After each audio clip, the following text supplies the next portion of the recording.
Hello there, I'm Brad Barton and welcome to 1.21 Geekawatts, an extremely low-tech look at the 1.21 most interesting stories in geek pop culture today. The Gotham TV series is now 2 episodes in on Fox, and so far, not too bad, right? Most of the performances are pretty good, and the cinematography and overall tone are very interesting. I will admit, I've only seen the first episode so far, and I'm not entirely crazy about shoving all these baby villains in at every opportunity. The Fish Mooney, Oswald Cobblepot storyline, I like that. That's pretty cool. Poison Ivy and the Riddler, why are they here? Does this need to happen? I don't really feel like it does. But what I think is irrelevant at the end of the day, because their ratings have been pretty strong so far. This show is going nowhere. They've got to be feeling pretty confident. And yesterday, the production announced the upcoming inclusion of a new villain who does make a whole lot of sense within the context of what this show is. Nicholas D'Agostino is the actor. You may or may not know him from Showtime's Masters of Sex and Heroes back on NBC back in the day. He will play Assistant District Attorney Harvey Dent.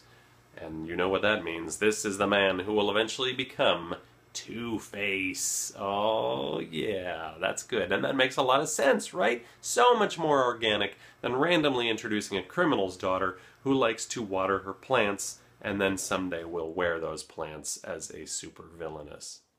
What? It's weird. It's weird.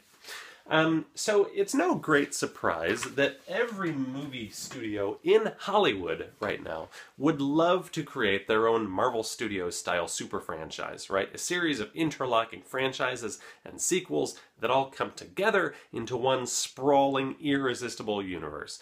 And it's a license to print money. Universal's best interest at achieving this is by creating new versions of their classic monsters, right? Dracula, the Mummy, Frankenstein, the Wolfman, etc. And then linking them all together in a way that doesn't include Abbott and Costello, which is how they linked them together the first time. This is, in fact, Universal's plan, and this shared universe was supposed to kick off with The Mummy. Yes, that's a new version of The Mummy, slated for June 2016. But apparently, some late-in-production reshoots for the upcoming action horror flick Dracula Untold will instead begin to lay the groundwork for the upcoming Universal Monsters series, which is interesting. Unless, of course, this movie stinks or bombs, and so far the very early reviews are not that kind. But apparently the connection to the other Universal Monsters movies is slight enough that even if this movie tanks, then the studio can pretend like those shared universe connections never even existed. And that is the kind of confident quality storytelling that'll keep the fans coming back for more. Sarcasm.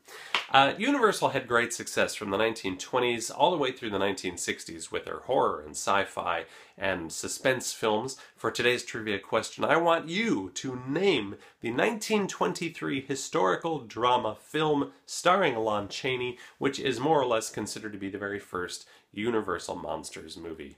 The answer to Wednesday's trivia question was John Slattery in Iron Man 2, and the first person who knew the correct response was Parachute Walker of YouTube fame.